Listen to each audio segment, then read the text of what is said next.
Uh, I'm actually in a field called organization development and culture change, so I thought it'll be interesting to look at from our perspective. I would never say that we are an expert in the area of competitiveness. So I'm trying to give a perspective around, if you really look at what are the three divides that we face in the world and how our actions could be then based on that. So if you want to really bucket it, we can clearly see these three divides, which are part of the world that you are in. There is an ecological divide, there is a social divide, and there is a spiritual divide. I'll just take a minute to explain. So ecological divide is something that we all know. Interestingly, I spent 5 years in Bhutan. My first career, I was a primary school teacher in Bhutan. So you don't have to go to Bhutan to figure out that growth always necessarily doesn't mean happiness, contentment, or fulfillment. So while there is a growth, which we are talking about, we also know about the ecological divide that we face in all parts of the world. After 4 months in Delhi, the biggest challenge all the Delhiites will talk about is, my God, I can't breathe, people are checking on the app, what's the pollution level, and I keep asking myself the question, why the hell am I living in Delhi? I'm planning to go back to the place where I come from. So one is clearly we see the development happening, and more we see this ecological divide happening. And at the same time, there is also the social divide in terms of culture, in terms of the wealth. As a joke, I always say that eradicating poverty is a multi-billion-dollar business. So one of those things need to stop, because poverty eradication is a big business, and it's been going on, and the divide is anyway happening. There is a social divide that happens, and there is a spiritual divide. What I mean by spiritual divide is that more and more human beings are not able to be in touch with themselves. There is a divide between who I am, the divide between my being and my doing. So there is more and more alienation is happening. And how do we keep these three things in mind when we really look at the future, our actions, and what organizations need to do and what countries need to do? So I have no answer, by the way. But I thought if I just take three things quickly, which could possibly shape our thinking and give us a perspective. One shift is a shift from ecosystems to an ecosystem. One of the things, and we also see, if you really look at the last 5 years, the rise of leaders who are more autocratic, leaders who are focused on self. You see political decisions which are focused on this is mine and this is yours, and we don't need anybody from outside, this is about me. So there is a clear sense of egocentricity. At the end of the day, everything that we do depends on the decisions of a leader.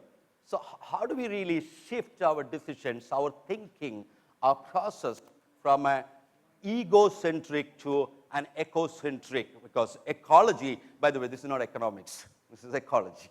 So eco has both the meanings. So how do I take decisions when I think I could see the holistic nature of the planet? So that's one shift possibly will help us at an underlying level to create effective decision.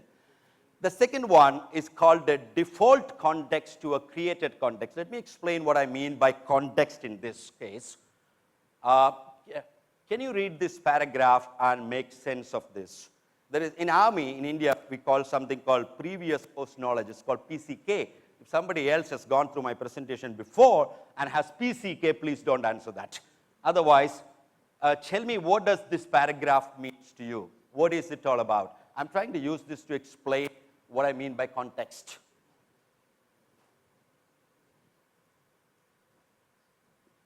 Anyone gets it? Any idea what it is?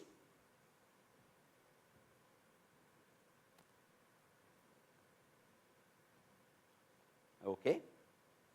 Usually no one gets it. Any thoughts? Yeah, make a wild guess.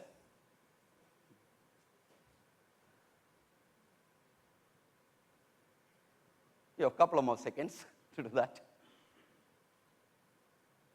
No? Then I'm going to be kind and help you out.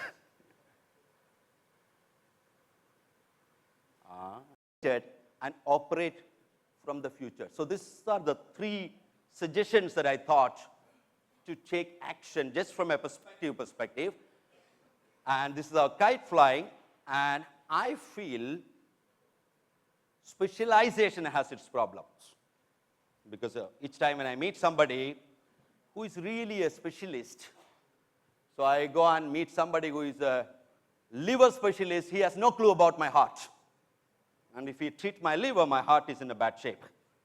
So each one of us, while we go for specialization, how can we keep our innate ability to understand multiple things? Because I feel a human being is should be able to change a diaper, plan an innovation, butcher a hog, can a ship, design a building, write a sonnet, balance accounts, build a wall, set a bond, comfort the dying, take orders, give orders, cooperate, act alone, solve equation, analyze a new problem, pitch maneuver, program a computer, cook a tasty meal, fight efficiently, die gallantly. Specialization is for insects.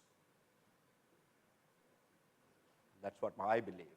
So how do we honor that other area of our being and expand our understanding to see things from the holistic perspective, so that you're not acting based on default context, but you can create a future which is a created context.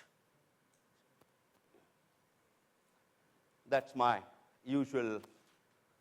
I love this slide, so I force myself whether that slide is useful or not in my talk. I say that let me really, it just touches me at the end. So I make the point to share this. It doesn't interest me what you do for a living. I want to know what you ache for.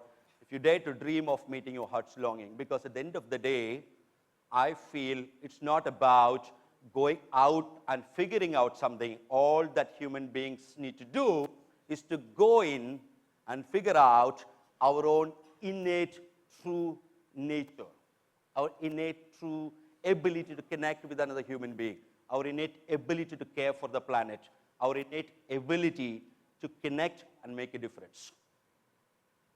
That's where I'll stop. If you have any questions, thank you. I always say that it doesn't matter what I said. It's all about what you discovered. Just covering it easy. Thank you.